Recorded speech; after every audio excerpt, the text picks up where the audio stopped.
But Alabama beats Georgia 41-34. At one point, Georgia scores 19 unanswered and eventually takes the lead, and Alabama has to come back and make a play to win the football game. Just first off, your thoughts on the way that game played out, and then we'll break it down a couple of different ways. But Alabama beating Georgia, your thought is? Initially, it was stunning the way it started out. And when I listened to Kirby Smart throughout the week leading up to the game, Jim, and his thoughts, and you could tell his concerns about defending Jalen Milroe, he could not have phrased it any better in terms of why the guy is so difficult. He called him maybe the best running back in the country who can throw the football. And they did not have any answer for quarterback run, which really surprised me, given that not that they wouldn't have a plan. Of course, they tried to have a plan, but listening to his comments post-game about, why don't you bracket or double team Ryan Williams? Well, you can't, because if you do that, you can't defend quarterback run. They were having a hard enough time defending quarterback run as it was. And so Alabama was able to put Georgia in such a pickle on defense because of that one element. We've talked about it all the time, how much an athletic running quarterback changes the complexion of the game. But I thought there was a lot of resiliency and perseverance on behalf of Georgia. I listened to Kirby Smart's halftime interview. He didn't even seem fazed. He was very matter of fact about what they needed to do, and then they came out and they did it. It was an impressive halftime adjustment, if you will. But I thought it was one of the best football games I've watched. I think it's interesting you have a game like that nobody anticipates playing out that way, and then certainly don't have a second half that you anticipated playing out that way. So all in all, as a game in its entirety, I think it ended the way people thought it would have begun. Yeah, I would tell you that going in, after watching all the Kirby versus Nick showdown, Saban versus Smart, very conservative, playing to the defense early on, and you sort of let the game build, and then you take chances when you have to take chances. That was not the case. I went in watching this game. I've said this probably 15 times to a group of different people since the game ended on Saturday night. I went into this game wanting to see Kalen DeBoer, Nick Sheridan, Kane Womack, the two coordinators, how they game plan for this game, specifically DeBoer and Sheridan, going up against the great defensive minds, Kirby Smart, Schumann, Will Muschamp, who works there Sunday through Fridays. Just some great defensive minds over there. What would DeBoer and Sheridan bring to the table? And in the first 18 minutes, I watched that great defensive mind trust searching for answers to try to figure out a way to stop that game plan. And equally on the flip side, Womack, what he was doing to that offense, I was just blown away at how good the game plan was from Sheridan, Womack, and that DeBoer staff. Well, yeah, the game plan was fantastic, but then the kids executed it, right? I mean, at the end of the day, coaches don't have any eligibility. I think that offensively they are really in rhythm of picking their choosing their spots to utilize Jaylen and force defenses to have to account for designated quarterback run, not just the improvised creative stuff, but stuff where you better have an extra hat in the box. And then all of a sudden you start getting worried and you bring another guy in the box, and now you get the one-on-ones downfield. It was a really good chess match in relationship to getting either a thin box, and once the box got loaded, then you had the one-on-ones and you took advantage of them downfield. I thought defensively, particularly in the first half, I think Alabama's trying to protect some of their youth on the back end. That youth ended up making the play of the game on the last play of the game in Zabien Brown. I think if we're talking 5 to 6 weeks from now, and we're looking at this exact same Alabama secondary, we're going to have an entirely different conversation as those kids continue to grow up. I think it was a great lesson as well for Alabama, Kalen DeBoer, their kids, that you can't ever take your foot off the gas. Not against a team like that. Not saying that they kind of just took a breath, but they just kept letting Georgia hang around and creep back into the game. And the next thing you know, you're in a dogfight. But the kids responded. Sometimes you can't flip that switch. And they did respond. And you're an old play caller.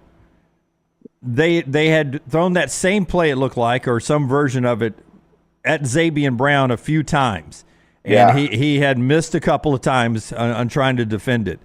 With 49 seconds left, did they go back to it too soon? Was it because he learned? He stacked play after play and had the knowledge that last time to make the interception. Do you think that was the right thing to do as a play caller? Well, I think that the ball was poorly thrown in terms of the attempt of where they wanted to put the ball. And then as a youngster, I think what their thought process is, we've got a young freshman corner out there who has taken some shots. We've taken advantage of him. He's got to be mentally worn down. Maybe his confidence is shook a little bit. Let's attack him again. And I think that's the mindset of take advantage of the least experienced player out there. I didn't think the ball was thrown very well. And to the kid's credit, he got his head around and was able to make a play as opposed to having his back to the quarterback and not being able to locate the football. Just an outstanding job of rep after rep after rep. I'm not letting this happen to me again. Robert, Josh, I've probably watched it 50 times already. Over and over, people are talking about going back and watching that play over and over. It is one of the more remarkable catch and runs in Alabama football history. What'd you see on the throw, the decision to go to that play right out of the gate, and why he chose Ryan Williams, and then Ryan Williams after he makes the catch? Break that one down for me. Well, number one, I didn't think it was a great throw, but I think the decision, and this is where you know somebody is so good that you're just like, screw it, Ryan's down there somewhere, right? And when you have that confidence level in somebody, and then that player's confidence level is maybe larger than anybody on the field, regardless of whether they're 23 or they're 17, you're going to give them a shot. And I think when I say the ball wasn't thrown terrifically, it was thrown in an up and down manner, meaning it gave Ryan Williams the opportunity to make an adjustment because the ball wasn't too flat. The ball had it up and down, and it dropped almost like into a bucket. So it gave Ryan the opportunity. And Kirby Smart said this postgame, and he's right. That kid's focus, ball skills, and ability to make adjustments when elevated is as good as I have ever seen. We had him in the Under Armour game last January, and he's playing all week versus kids that are a year older than him, and it still didn't matter. And we went back to the drawing board as a staff. We're like, okay, we've got Ryan Williams, we've got Jeremiah Smith, we got Cam Coleman. Where do we want to slot these three guys? There's the first time in 15 years we've had three wide receivers in the top 7 of our overall rankings in high school recruiting. Then we went Ryan, Jeremiah, and Cam in that order. And I'm really glad we did, because I think that kid does things from a maturity standpoint that you can't coach. You can't really even identify why. There's just something innate about him, which is rare. It's extremely rare. At 17, I even think it's rare at 22. But he is clearly a handful and a problem. And the thing is, Jim, it doesn't matter if he's covered. I think that's the line of thinking, too, with Jaylen Mills, with Kalen DeBoer and that staff. If you just give him a chance, the very worst option is going to be an incomplete pass. And then what he does with his body to make the run to get in there, because you know how it is. You make that big completion, you still got the Georgia defense, you still got to score. He looked like a ghost.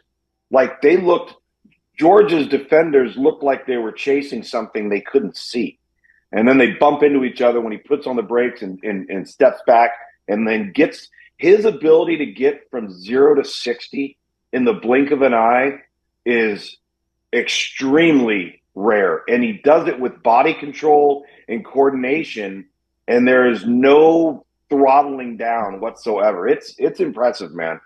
I want to make one more point on Alabama, then we'll move on to some other games. We'll come back to Alabama and Georgia and what it means a little bit later on in the show, in the second half hour of the show. But I did want to go to just Kalen DeBoer, his philosophy.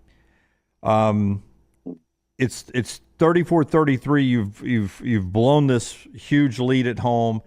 2 minutes and change left. Yeah. The air is out of the building. Everyone is like, oh, this is 2010 Iron Bowl all over again. It's about to be a disaster. And on the first play, you take your shot. And it reminded me of Oregon and Washington last year. When Oregon would make a play, Kalen DeBoer had no problem coming right back and putting it in Michael Penix's hand, throwing to the best receiver, Rome Odunze. And that's what that felt like. Mm-hmm. It was like, Jaylen, it's you and our best guy, Ryan Williams, and whatever you got to do, I trust you. Go do it. Yeah, find him. Yeah, find him. And again, it's how do we get our best player the football as often as possible? I mean, it's sometimes we overcomplicate football, right? Blocking, tackling, don't be penalized, don't turn the ball over, and get the ball into the hands of your best players and then see what they can do. I wasn't all that surprised at the timing of it in terms of taking the shot early. I just think that's his aggressive nature. Whether there's 2 minutes on the clock or 20 seconds on the clock, let's push the ball downfield and shrink the field, give us more opportunities. And when you got a guy out there like that, you're willing to take a little more risk. A couple of people in the chat room making great points. Want your thoughts on these as we go to the mybookie.ag chat room. If you didn't notice, Georgia was 5 of 5 on fourth downs. They had to play that kind of game just to get back and have enough time to make a win. So the first thing is, Steve, out of the 5 fourth down plays, we gave them 2 automatic first downs with our penalties, just stopped them on one of the 5 plays, and it's a different game. Talk about why they had to start going for it so early. I guess just the time left in the game and the deficit, and then how Alabama couldn't stop them on fourth down. Those were all crucial plays.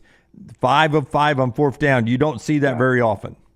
Well, no, because the percentages don't weigh in your favor. And if you did that 10 different times, you probably would be maybe 1 of 4, 8 of them. You know, I mean, that's just if you look at an analytics book, your percentages are never going to weigh in your favor the majority of the time on fourth down, let alone 5 for 5. It just happened to be one of those moments, Jim. I don't think there's something that you can sit there and say, well, why did this happen? Why did that? Maybe they catch Alabama in the right cover. You have the penalties as you're referencing. Carson Beck finds the right guy in the right moment. It's probably a variety of ingredients that go into making that a positive outcome that many times. Is luck a part of it? Yeah, probably. That's part of it too. That's part of football.